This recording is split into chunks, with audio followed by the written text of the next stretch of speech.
Hello students, आज हम discuss करने जा रहे हैं नया टॉपिक है मैट्रिक्स का, ट्रांसपोज ऑफ ए मैट्रिक्स। तो ट्रांसपोज क्या होता है? The matrix obtained from any matrix A by interchanging its rows and columns is called its transpose and is denoted by E dash AT और A capital T। ठीक है, अभी देखो यहाँ पे मैट्रिक्स कौन सी मैट्रिक्स है? ट्रांसपोज। ट्रांसपोज एक ऐसी मैट्रिक्स है जो किसी सिंपल मैट्रिक्स से हमें मिलती है by interchanging its rows and columns, मतलब रोज को कॉलम के साथ हमने या कॉलम्स को रोज के साथ हमने इंटरचेंज करना होता है, तो वो उस मैट्रिक्स का क्या हो जाता है? ट्रांसपोज हो जाता है। तो इसको डिनोट हम या तो ए डैश के साथ करते हैं या ए का सुफिक्स हम लगाते हैं स्मॉल टी या कैपिटल टी। ठीक है जी, अभी हमारे पास इसकी एग्जाम्पल है कि अगर हम लिखें 1 2 3 4,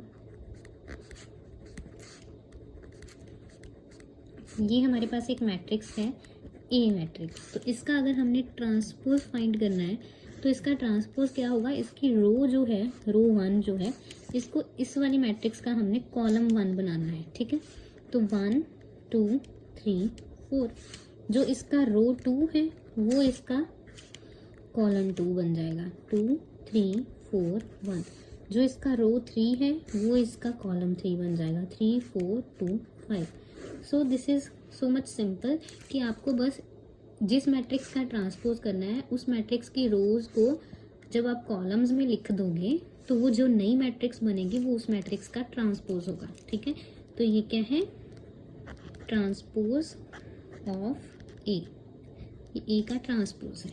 अभी यहाँ पे आपने एक चीज़ और ध्यान रखनी है कि जैसे ये जो मैट्रिक्स थी 1 2 एंड 3, इसमें 3 रोज हैं और 1 2 3 4, इसमें 4 कॉलम्स हैं। ठीक है, तो इसका ऑर्डर हमारे पास है 3 क्रॉस 4, लेकिन जब इसका ट्रांसपोज हो जाएगा तो इसके पास 1 2 3 4 रोज बच गई, 1 2 3 और इसमें 3 कॉलम्स बच गए। दैट मीन्स इसका ऑर्डर जो हो जाता है ट्रांसपोज करने के बाद वो रिवर्स हो जाता है, क्योंकि रोज को हमने बना दिया कॉलम्स और कॉलम्स को हमने बना दिया रोज। ठीक है, तो इसलिए इसका ऑर्डर भी इंटरचेंज हो जाता है। क्लियर?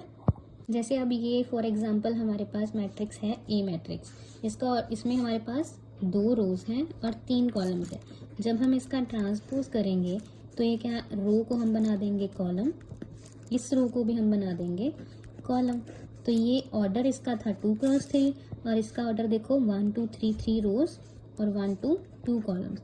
तो इसका ऑर्डर क्या हो गया? रिवर्स। मतलब अगर ए का ऑर्डर था 2 क्रॉस, ऑर्डर ऑफ ए था 2 क्रॉस 3, तो ऑर्डर ऑफ ए ट्रांसपोज क्या हो जाएगा? 3 क्रॉस 2।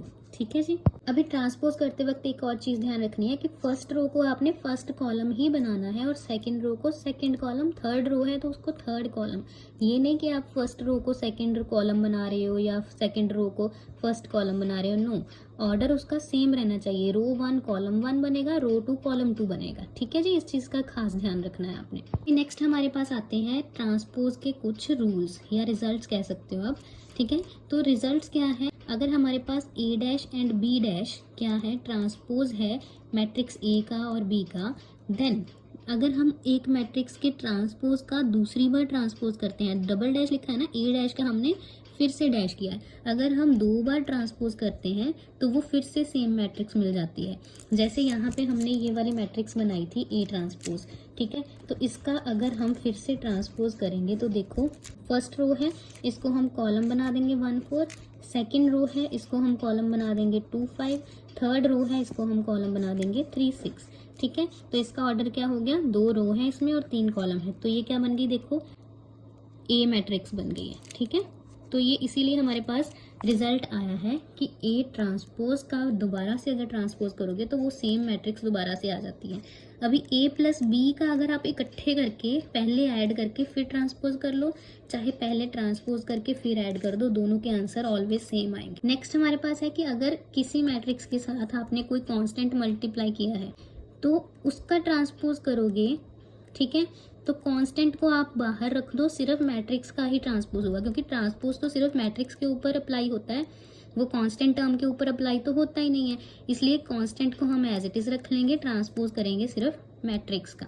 और ए का ट्रांसपोज करने के बाद चाहे मल्टीप्लाई कर दो कांस्टेंट के साथ, चाहे मल्टीप्लाई करके उसका ट्रांसपोज करो, आंसर दोनों के सेम आएंगे। अब ये जो रिजल्ट है ये बहुत बहुत इम्पॉर्टेंट है, ठीक है। इसके क्वेश्चंस भी बनते हैं 4 मार्क्स में या 6 मार्क्स में, ठीक है। यहाँ पे क्या है कि ए बी का ट्रांसपोज करोगे तो आंसर क्या आएगा, बी ट्रांसपोज ए ट्रांसपोज।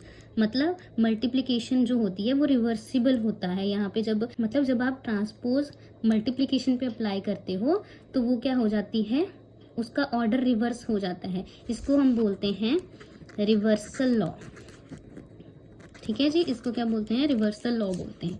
तो बी आगे आएगा फिर उसका ट्रांसपोज, ए पीछे जाएगा फिर उसका ट्रांसपोज। तो ये आपको बहुत बहुत इंपॉर्टेंट रिजल्ट है जो याद रखने हैं सारे के सारे, ये ज़्यादा इंपॉर्टेंट है, ठीक है जी। आई होप ये टॉपिक आपको अच्छे से समझ आया होगा। Thank you so much.